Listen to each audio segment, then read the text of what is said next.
Saint-Sépulcre, le retour de l'autel du XVIe siècle dans la chapelle du Calvaire. Le 12 février, l'autel de la chapelle de la Crucifixion au Saint-Sépulcre est revenu à Jérusalem pour être replacé dans son emplacement privilégié, le Calvaire. La justice est la voie de la paix. Les 14 et 15 février s'est tenue la 30e édition de la conférence sur le patrimoine arabe pour les musulmans et les chrétiens en Terre Sainte, sous le titre « La justice est la voie de la paix ».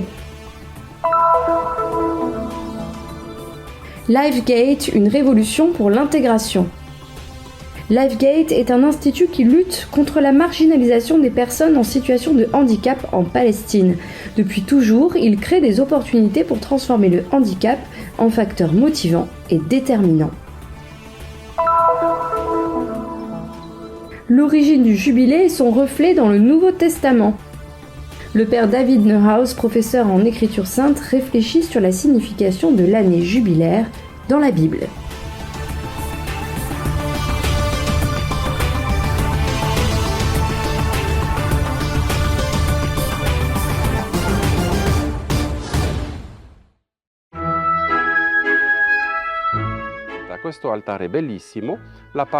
Cet autel est magnifique. La partie supérieure a été conçue pour entourer la pierre de l'onction, ici à l'entrée de la basilique. Cependant, la pierre s'est avérée trop grande par rapport à l'autel, qui n'a donc pas pu être placé à cet endroit. En fait, à l'origine, ce n'était pas un autel, mais un reliquaire destiné à conserver la pierre. Ainsi, les frères de Saint-Sauveur, avec la communauté locale, ont créé cette splendide œuvre en fer forgé pour surélever le reliquaire et le transformer en autel.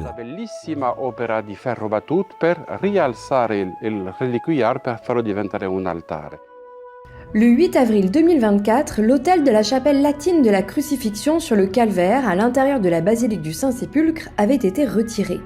Le 12 février 2025, il a retrouvé sa place, entièrement restauré, nettoyé et poli, grâce à la famille Savi de Rome. Il s'agit à l'origine d'un cadeau offert par le grand-duc Ferdinand de Médicis, qui a régné de 1587 jusqu'à sa mort et qui fut également protecteur de l'ordre franciscain lorsqu'il était cardinal. Avant de retourner à son emplacement privilégié sur le Calvaire, ce magnifique autel, nous raconte le frère Stéphane, a été exposé au musée Marino Marini de Florence, où des visiteurs du monde entier ont pu venir l'admirer. Noi siamo proprio lieti che per questo anno giubilare del 2025 Nous sommes très heureux pour cette année jubilaire 2025 de récupérer l'autel du Calvaire, entièrement restauré. Le premier dimanche de Carême, le patriarche viendra ici, fera son entrée solennelle dans la basilique du Saint-Sépulcre et pendant la procession s'arrêtera devant cet autel. En cette année jubilaire, les pèlerins et les chrétiens locaux pourront également venir l'admirer. Per l'anno giubilare i pellegrini, i cristiani locali potranno rivedere questo altare bellissimo.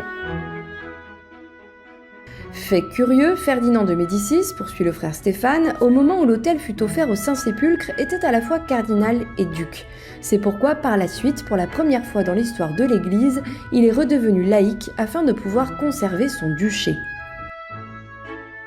Sull'altare, nell'angolo, oltre allo stemma dei Medici, sur l'autel, dans un angle, en plus des armoiries des Médicis, on peut distinguer la colonne grand-ducale et au-dessus le chapeau cardinalice. Il est assez rare d'avoir un souverain qui est aussi cardinal. Mais l'autel a été offert lorsque Ferdinand de Médicis était à la fois l'un et l'autre, une petite particularité. L'uno e l'altro, quindi una piccola particolarità. Une œuvre splendide, offerte à la fois par l'Église universelle à travers la partie donnée par le Grand-Duché de Toscane et par l'Église locale à travers la partie réalisée par les artistes artisans de Jérusalem.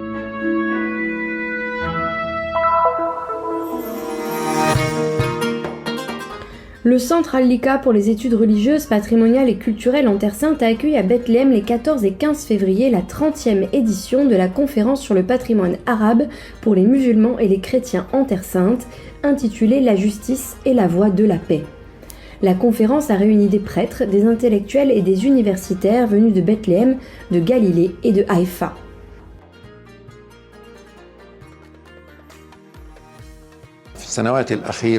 Au cours des dernières années, nous avons jugé essentiel que la conférence se concentre sur le thème de la justice et de la paix. Sans la réalisation d'une justice sociale, d'une justice présente dans toutes les couches de la société, d'une paix civile, la véritable paix demeure inatteignable. Lors de son intervention sur l'impact de la guerre sur le tourisme palestinien, Majed Ishaq, directeur général du marketing touristique au ministère palestinien du tourisme et des antiquités, a souligné le rôle crucial du secteur touristique pour l'économie palestinienne. Il a mis en évidence un déficit quotidien de 2,5 millions de dollars, un taux de chômage de 36% à Bethléem et la perte des moyens de subsistance pour 7800 travailleurs du secteur. Le maire de Bethléem, Anton Salman, a quant à lui abordé le rôle des musulmans et des chrétiens dans la promotion des valeurs de la coexistence.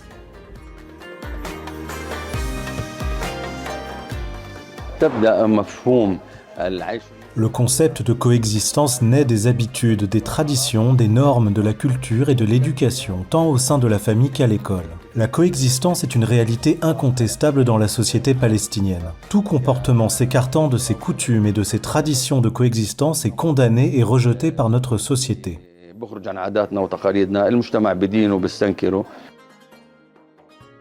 Dans sa conférence, Sami Al-Youssef, administrateur général du patriarcat latin de Jérusalem, a décrit les difficultés liées à la préservation des lieux saints. Il a expliqué que le dialogue avec les autorités locales concernant les biens ecclésiastiques avait principalement pour sujet les exonérations fiscales. En Israël, par exemple, ces exonérations reposent sur le statu quo, mais l'absence d'une loi les régulant rend l'Église constamment vulnérable aux demandes d'imposition fiscale.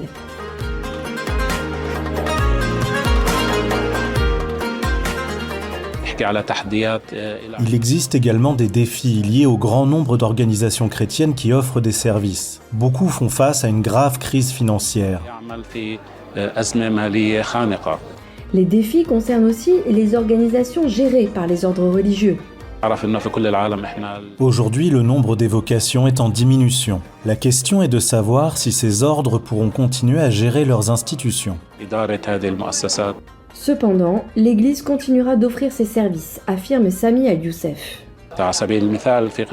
Dans la bande de Gaza, le nombre des membres de la communauté chrétienne est en baisse. Cependant, il existe toujours des institutions qui opèrent sur le territoire, même si beaucoup doivent être reconstruites après avoir été détruites. L'Église continuera d'offrir et d'élargir ses services. Après chaque guerre, elle ressort toujours plus forte qu'auparavant. Lors de sa conférence sur la théologie de l'espérance dans l'ombre de la guerre, le père Agabius Abou Saadi, curé de l'église gréco-catholique de Haïfa, a souligné qu'après la guerre, la véritable priorité est de construire le présent et l'avenir des enfants sur leur terre.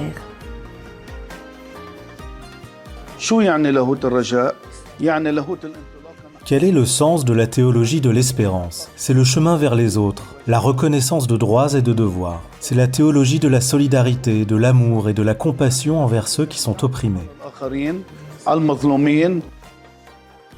Concernant la position des églises au sujet du soutien au peuple palestinien, l'évêque Mounib Younan, ancien président de la Fédération luthérienne, a souligné que ces dernières soutenaient le droit du peuple palestinien à vivre dignement sur sa terre. Les églises ont adopté une position claire concernant l'évacuation forcée de la population de Gaza, affirmant qu'aucun Palestinien ne devrait être contraint d'abandonner sa terre où qu'il se trouve, même à Gaza. La guerre est une tragédie morale et humaine pour tous, mais la justice est la voie de la paix.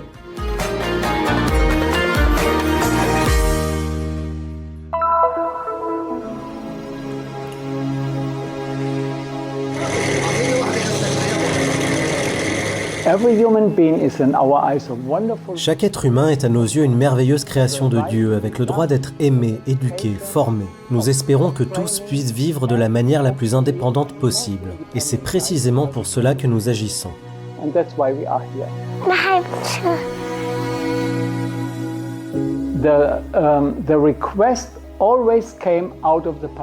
La demande est toujours venue de la société palestinienne. Les gens venaient nous voir en disant « Pourriez-vous nous aider ici? Pourriez-vous nous aider là ?» Alors nous avons écouté, observé, prié. Fallait-il faire quelque chose pour ces personnes? La réponse est oui, et nous avons agi.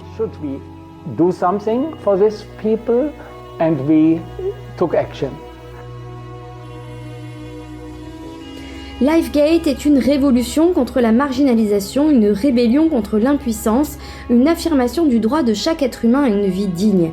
Elle lutte chaque jour pour briser les barrières imposées par la réalité aux personnes en situation de handicap en Palestine, créant des opportunités et construisant un avenir où le handicap devient une motivation et où le désespoir se transforme en détermination pour que les rêves prennent vie.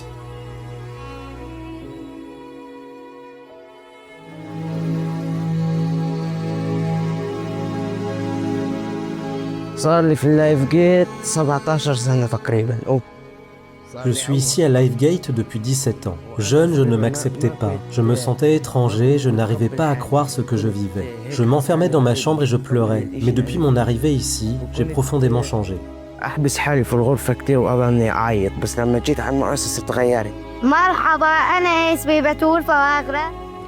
Bonjour, je m'appelle Batoul Fawaré. J'apprends dans le domaine de la restauration et de la cuisine. Aujourd'hui, je prépare des pâtes. Je suis très heureuse ici parce que j'ai appris à lire et à écrire et que j'adore apprendre de nouvelles choses. أكتب وأنا هنا بحب كل شيء أتعلم. Depuis sa fondation en 1987, LifeGate, situé à Béjala, est devenu un symbole de compassion et d'espoir. Sous la direction de Burgard, elle a accompagné des milliers de personnes en situation de handicap, leur offrant des opportunités d'éducation, d'intégration et d'indépendance. Ici, nous avons trouvé de l'amour, de la paix, de l'attention et de l'affection. Nous nous sentons sereins, sachant toujours où sont nos enfants. Ils sont en sécurité. C'est le mot juste, sécurité. Je l'ai ressenti dès le premier instant où nous sommes arrivés avec ma fille. Tout a changé. Nous sommes heureux avec lui et nous l'aimons tel qu'il est. Nous ne souhaitons ni qu'il change ni que le temps revienne en arrière. Nous ne voulons pas qu'il nous quitte. Nous l'aimons exactement comme il est. Parfois, j'ai l'impression que c'est lui qui prend soin de nous et non l'inverse. En réalité, il nous a aidés à découvrir beaucoup de choses que nous ne savions pas. Il ne veut pas que j'en parle.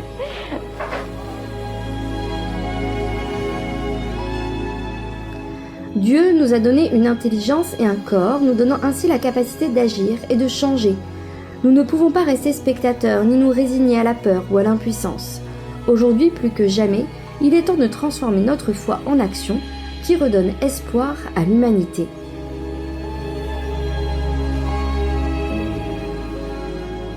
You see, I don't need to tell a local person that life in this area, especially we are in, is a risk. Je n'ai pas besoin d'expliquer à ceux qui vivent ici que la vie dans cette région, en particulier là où nous nous trouvons, est risquée. Moi-même, en tant que croyant chrétien, je comprends la Bible comme un ensemble de nombreuses promesses de Dieu. Mais une chose que nous ne devons jamais faire est de rester assis et attendre que quelque chose se produise. Dieu nous a donné un corps, un cerveau et des capacités que nous avons développées tout au long de notre vie. Maintenant, c'est à nous de nous lever, de bouger et d'agir. And I think now it's our turn to stand up and to go. N'attendez pas les autres, soyez ceux qui accomplissent des actes de miséricorde.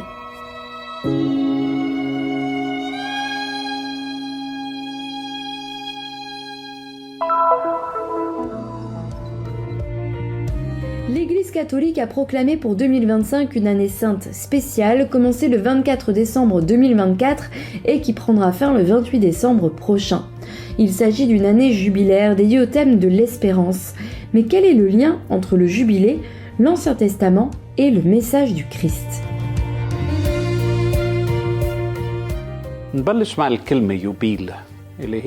Le mot jubilé ne vient pas de l'arabe mais de l'hébreu. Son sens littéral est corne de bélier. Mais quel est le lien entre une corne de bélier et une année jubilaire ? Eh bien, dans la tradition biblique, l'annonce d'une telle année était accompagnée d'un son de corne ou trompette. Le terme apparaît dans le livre du Lévitique, précisément au chapitre 25. والحديث هناك خصوصا بالفصل ال25 فصل كتير مهم. Ce chapitre commence par introduire l'idée du repos de la terre. Dans l'Ancien Testament, Dieu ordonne à son peuple de travailler la terre pendant 6 années consécutives, puis de la laisser reposer lors de la 7e. Ce cycle doit se répéter 7 fois jusqu'à la 50e année, qui est célébrée comme une année jubilaire. En cette période sacrée, Dieu ordonne que chacun retourne auprès de sa famille sur sa terre pour vivre de ses fruits et que personne ne commette d'injustice contre son prochain.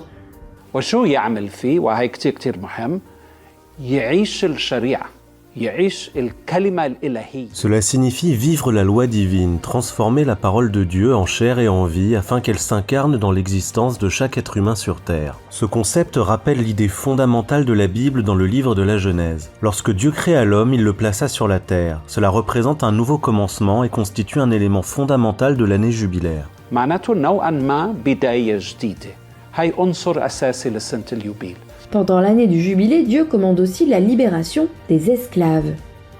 وواحد من الظواهر البارزة للظلم بكون العبودية. L'une des manifestations les plus évidentes de l'injustice est l'esclavage. Pendant l'année jubilaire, on proclame avec clarté que Dieu est le Seigneur de la terre et que nous ne sommes que des pèlerins, des hôtes, égaux devant lui. Cette idée d'égalité, valable dans la société agricole du passé comme dans les sociétés civiles, anciennes et modernes, continue d'être un grand défi aujourd'hui. وبالمجتمع الحديث هاي المساواة لسه تحدي كبير. Dans l'évangile de Luc, chapitre 4, versets 17 à 19, on retrouve des principes parallèles à ceux de l'année jubilaire lorsque le Christ, lisant la prophétie du prophète Isaïe, proclame « L'Esprit du Seigneur est sur moi, parce qu'il m'a oint pour annoncer une bonne nouvelle aux pauvres. Il m'a envoyé pour guérir ceux qui ont le cœur brisé, pour proclamer aux captifs la délivrance et aux aveugles le recouvrement de la vue. » لكن بالإنجيل حلو لما أنت إحنا نذكر العامة اللي كان جالس. L'Évangile raconte aussi l'histoire de Bartimée, un homme aveugle qui était assis devant la ville de Jéricho. Malgré sa cécité, il voit ce que les autres ne peuvent pas voir. Il est le premier dans l'Évangile de Marc à appeler Jésus fils de David, reconnaissant en lui un roi alors même qu'il est encore aveugle. Cette histoire nous invite à réfléchir. Je peux voir et entendre, mais combien de fois dans ma vie suis-je aveugle et sourd face à la vérité? لكن بكتير حالات أنا بكون أعمى وأطرش. Concernant l'appel aux captifs, le père Neuhaus affirme qu'il ne s'agit pas seulement de ceux qui sont physiquement incarcérés. Nous sommes en prison chaque fois que nous nous sentons enchaînés, mais de quelle chaîne s'agit-il? Par exemple, elles peuvent être les restrictions imposées par la haine. Le père Neuhaus relie l'affirmation du Christ selon laquelle il est venu prêcher l'année de grâce du Seigneur à l'année du jubilé.